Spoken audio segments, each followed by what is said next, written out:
juga tersedia apabila kita menghendaki wajah kita terlihat. Nah, di sini ada,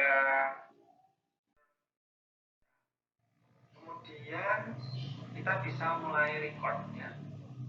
Ya, kita coba mulai. Kali ini kita akan membahas tentang pengertian saham. Oke.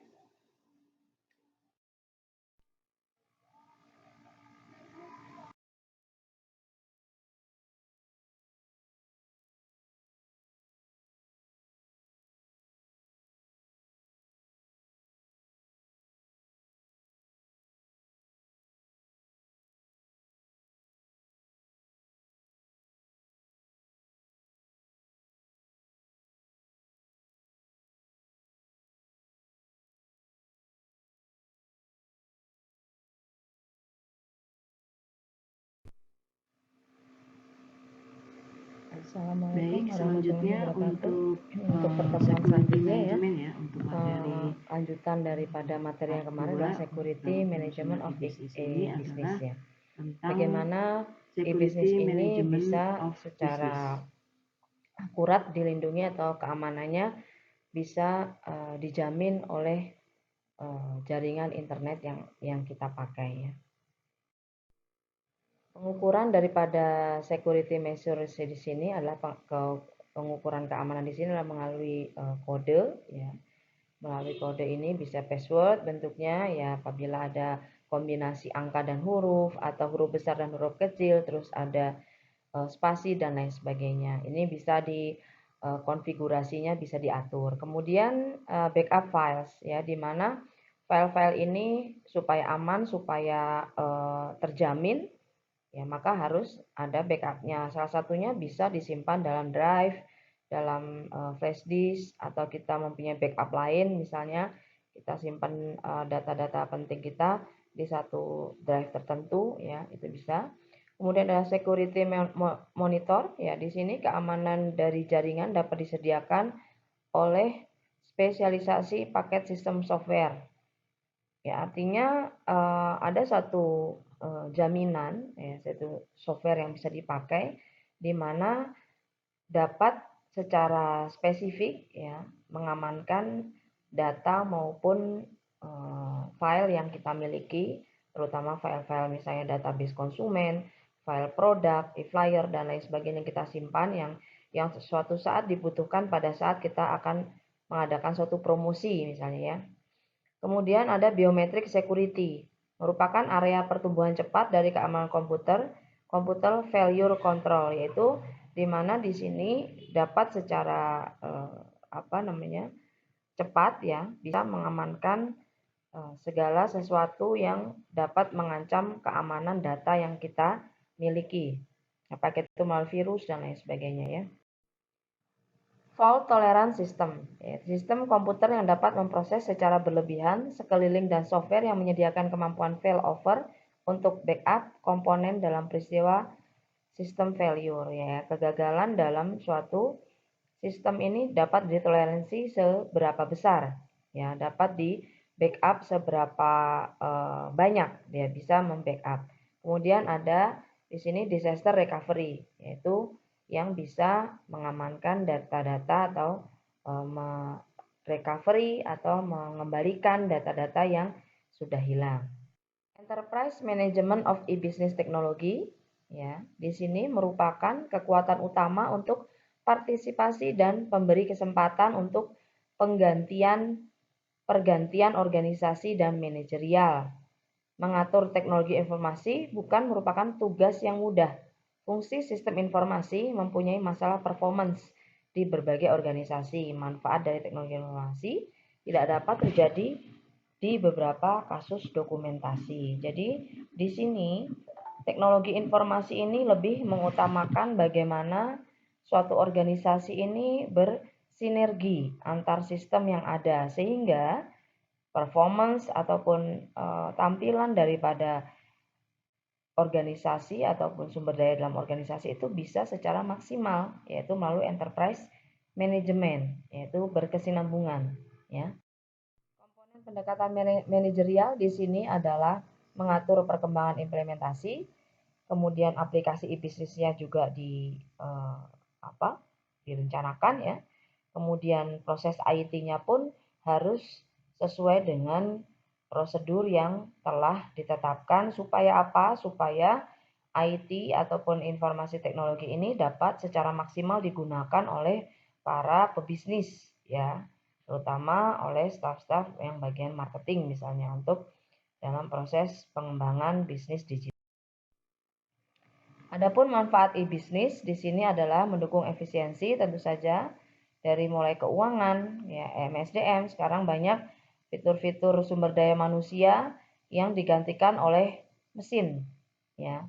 Artinya bahwa segala sesuatu yang dulunya banyak dipakai tenaga kerja, sekarang lebih minim lagi tenaga kerjanya. Nah, ini bisa menjadi suatu terobosan tersendiri ya daripada penggunaan e-bisnis ini. Ya, tapi tetap diperlukan adanya, saat ini masih diperlukan adanya admin yang mengelola e-bisnis tersebut ya, apakah itu call center 24 jam, apakah itu orang yang menjawab chat, yang kalau hanya mesin saja saya rasa produk ini masih ada atau produk ini sudah habis. Nah, paling kalau mesin sebatas itu, tapi kalau untuk melayani chatting pelanggan ya atau chatting konsumen yang lebih detail, saya rasa masih membutuhkan tenaga manusia. Security dalam e-bisnis ya. Beberapa metode pengamanan yaitu kriptografi, public key merupakan sistem asimetris atau tidak simetris menggunakan beberapa key untuk mengenkripsian yaitu biasanya enclosed ya. Public key untuk enskripsi data dan private key untuk deskripsi data. Public key disebarkan ke seluruh dunia sementara private key tetap disimpan. Nah, untuk public key ini biasanya umum ataupun masyarakat awam bisa menggunakan. Tapi untuk private key di sini lebih kepada bagaimana pebisnis ini memiliki suatu keyword tertentu atau kata kunci tertentu atau private key tertentu, mungkin yang dinamakan password ya, sehingga masih bisa mengakses bisnis yang dia miliki atau bisnis yang dikendalikan. Tahap evolusi untuk e-bisnis yaitu tahap inform, yang menginformasikan hal yang kecil, yang membangun program-program kecil, software berbasis internet. Tahap inform ini biasanya untuk pebisnis pemula itu kalau kita masih penjajakan produk yang kita miliki.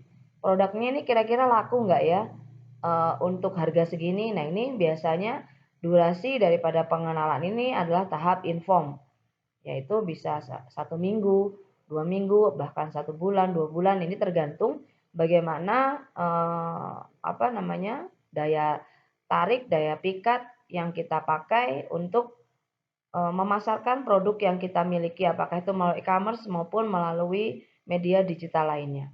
Kemudian tahap automate, mencoba untuk mengintegrasikan beberapa unit di dalam perusahaan yang masing-masing telah mengimplementasikan konsep-konsep kecil dalam e-bisnis. Tahap automate ini lebih kepada biasanya dia sudah memiliki suatu sistem tertentu, misalnya saya akan mengupload produk misalnya 1 hari itu di jam-jam tertentu. Ya, ini merupakan tahap automate. Ya, mulai dia memikirkan scheduling, kemudian kapan dia harus men-share produk, kapan dia harus memilih produk yang disukai, harga promosi dan lain sebagainya.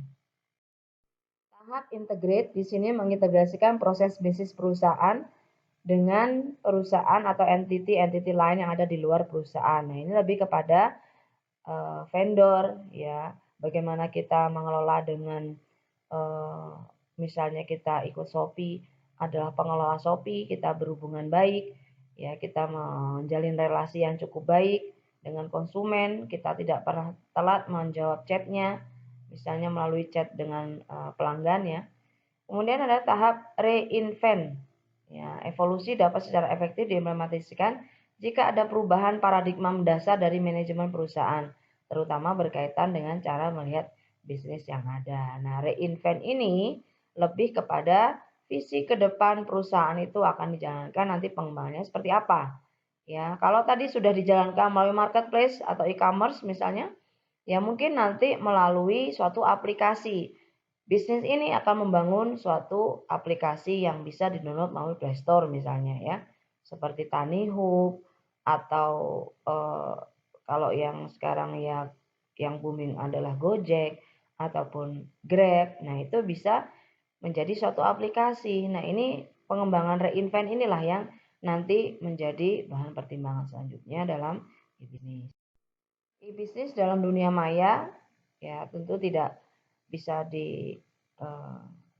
anggap aneh saat ini ya, karena di sini dari dunia maya inilah bisnis ini bisa mendatangkan keuntungan yang lebih besar. Bahkan bisnis-bisnis yang saat ini sedang booming itu lebih mengandalkan virtual bisnis.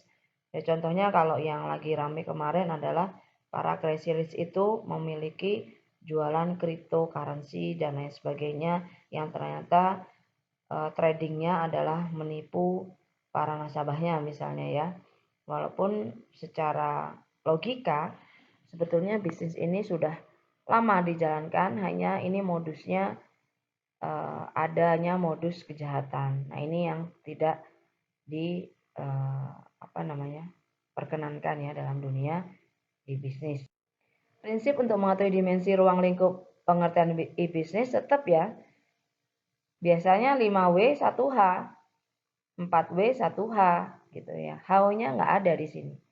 Ya, ini kalau dalam e-bisnis what, who, where, why.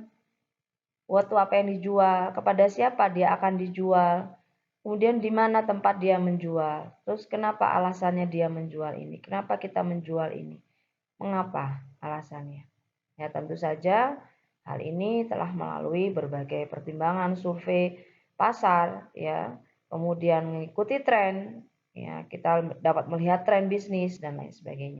Kiat dalam transformasi bisnis, ya tentu saja kiatnya adalah tetap nomor satu adalah pelanggan, yang kedua kita tetap memiliki suatu update yang terbaik untuk bisa menyajikan penjualan dalam e-bisnis sesuai dengan perkembangan zaman, kemudian maintenance dengan data-data yang ada, cyber security-nya harus jelas sehingga keamanan dalam kita bertransaksi pun akan menjadi suatu kemajuan dalam bisnis yang akan kita miliki.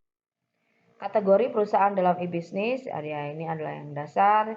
Tentu saja yang dasar ini adalah pada tahap-tahap pemula ya, pebisnis awal. Terintegrasi di sini memangkas seluruh biaya-biaya baik operasional yang tadinya kita harus visit ke daerah Sumatera, Papua, Kalimantan, sekarang dengan kita ads dengan iklan berbayar, inside ads, itu kita bisa menjangkau lapisan mana yang kita inginkan, daerah mana yang akan kita ingin pasarkan. Ya. Kemudian tahap lanjut di sini adalah lebih bagaimana kita mengadaptasi seluruh perubahan.